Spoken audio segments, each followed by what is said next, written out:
치질 수술하기 전에 환자분들이 저한테 공통적으로 자주 물어보는 질문들이 있어요. 수술 후 약 6주 전후쯤부터 사용할 수 있을 것 같습니다. 잘 지키지 않아서 염증이 생기는 경우가 있기는 합니다.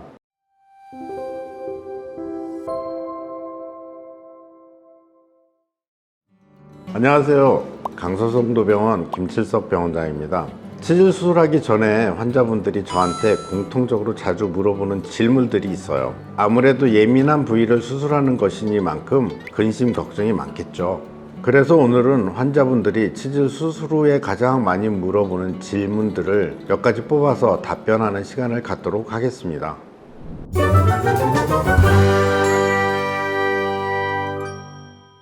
치질 수술 후 상처가 모두 아무는 데는 보통 4주에서 6주 정도 걸립니다. 상처가 아직 남아있는 시기에는 술을 드시지 않는 것이 좋습니다. 아시다시피 음주는 수술 부위의 부종과 염증을 악화시킬 수 있고, 음주로 인한 상처 치유가 지연되는 등 합병증이 생길 수도 있기 때문에 절대 수술 직후에는 드시면 안 됩니다. 흡연도 마찬가지로 담배 속 유해 성분들이 혈관을 수축시켜 혈액순환을 더디게 하고 세균 감염에 대한 체내 면역 작용을 약화시키기도 하여 수술 경과에 악영향을 미칠 수 있습니다.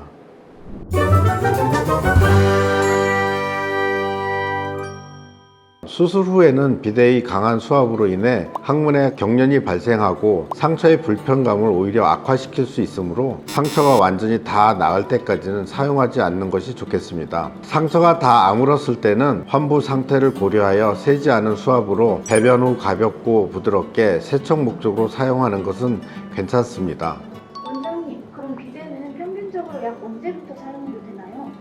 아무래도 주치의가 상처 모두 아물었습니다 라고 선언한 후가 좋겠죠. 수술 후 약 6주 전후쯤부터 사용할 수 있을 것 같습니다.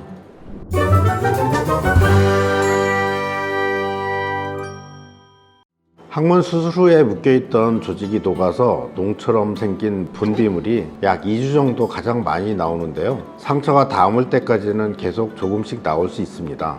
상처 부위에 거즈를 밀착시켜 대었을 때 3분의 1 이상 거즈가 젖지 않도록 자주 교체해 주시는 것이 좋겠습니다. 상처에 지저분한 분비물이 고여 있으면 건강한 조직이 아닌 더러운 유가 조직이 자라면서 상처가 아무는 것을 방해하기 때문에 거즈는 자주 교체해 주며 항문에 최대한 바짝 밀착해서 붙여주는 것이 좋겠습니다.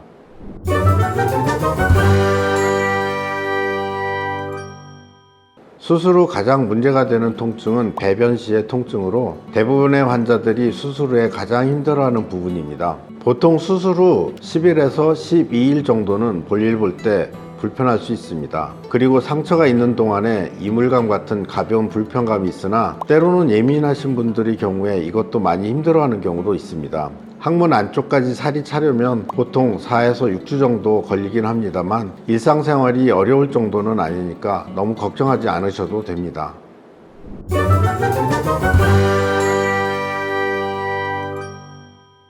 수술 후 주의사항을 잘 지키지 않아서 염증이 생기는 경우가 있기는 합니다. 술과 자극적인 음식을 먹거나 관리가 잘 안 되면 상처가 아물지 않고 덧나겠죠. 그리고 수술 후에도 오랫동안 변기에 앉아 있거나 힘을 과하게 주는 경우에도 부종이 오래가고 수술한 부위가 다시 찢어져 아무는데 오랜 시간이 걸리기도 합니다. 치액은 5년 내 재발할 가능성을 약 5% 정도 있다고 환자분들께 말씀드립니다. 그러나 수술 직후 상처가 아물자마자 재발하는 경우는 없습니다. 수술 후 항문에 부어오른 것은 부종이 생긴 것으로 대개 한 달 내에 가라앉고 잔 부기마저 다 가라앉는 데까지는 수술 후 약 3개월 정도로 보고 있습니다.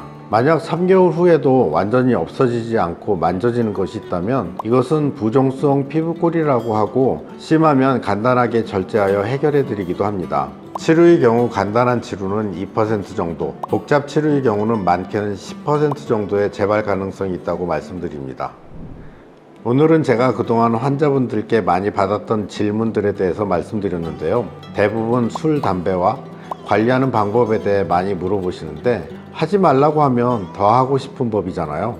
못 참고 했다가 상처 치유가 지연되고 경과가 원하지 않는 방향으로 가서 스스로 안 좋은 과정으로 들어가는 상황에 일조할 수 있으니 완치될 때까지 음주는 절대 하지 마시고 흡연도 끊거나 줄여주시면 좋겠습니다. 그리고 나머지 말씀드린 관리법을 통해 재발 방지와 상처 관리를 잘 해주시기 바랍니다. 그럼 다음에 또 만나요. 좋아요, 구독, 알람까지 부탁드립니다.